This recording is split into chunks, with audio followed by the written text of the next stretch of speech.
안녕하세요 from Korea. Welcome to next 맛집. Today we're cooking Kamja Bokkeum.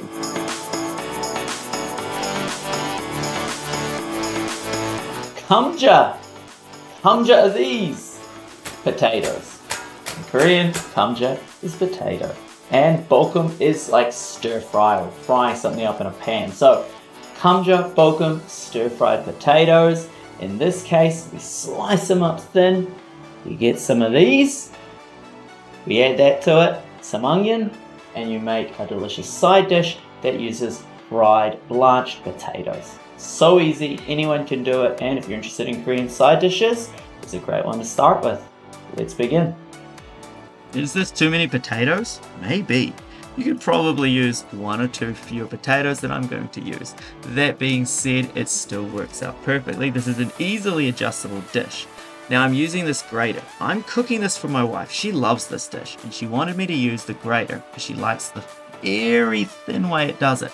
But it's so much harder. I think cutting is way easier. Luckily, I found a way of doing this using this fork and I got all those potatoes peeled and grated up. It was hard work, I'm not gonna lie. For this, make sure we're adding onion. Half an onion will do. You could probably add a little bit more if you want, but make sure you've got some kind of onion because it will add so much flavor. Separate these chives, the whites and the greens. We're gonna fry the white part up first and the greens are gonna go in at the end. For the ham, I've got 150 grams. Is this too much ham as well? I don't really know. This is for my wife and she loves ham. So I'm going to put in about this much and it seems like a lot of ham. But it might be not enough if you're a real ham lover. So just add more if you like it. And if you don't like ham, add less. The trick with the potatoes for this is to blanch them first. If you blanch them, it just means you're not going to get crunchy potatoes later. They're going to cook properly.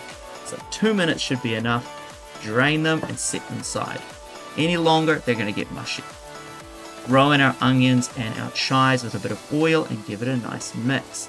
In addition, when it is nice and translucent, then we can put our potatoes in and turn up the heat.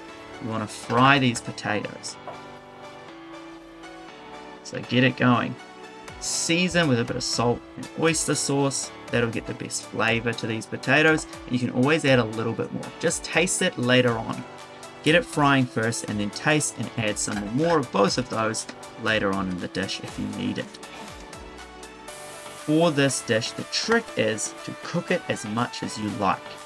It's very hard to undercook this if you've blanched it, but it's also very easy to overcook it and end up with mushy potatoes, so keep an eye on it.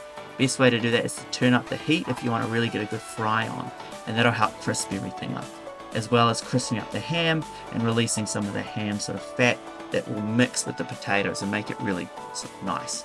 My wife prefers it to be a little, not undercooked, but less cooked, so no sort of crispy or burnt edges. At the end, you can throw in those ingredients you've seen on the screen and give it a good mix.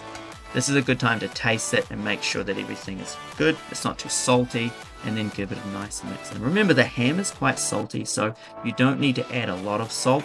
Some of that flavor from the ham should come out and go into the dish and mix with the potatoes. How did it taste? Well, my wife loved it. This was exactly what she wants, one of her favorite dishes that she likes for me to cook for her, so it's 2 thumbs up for her.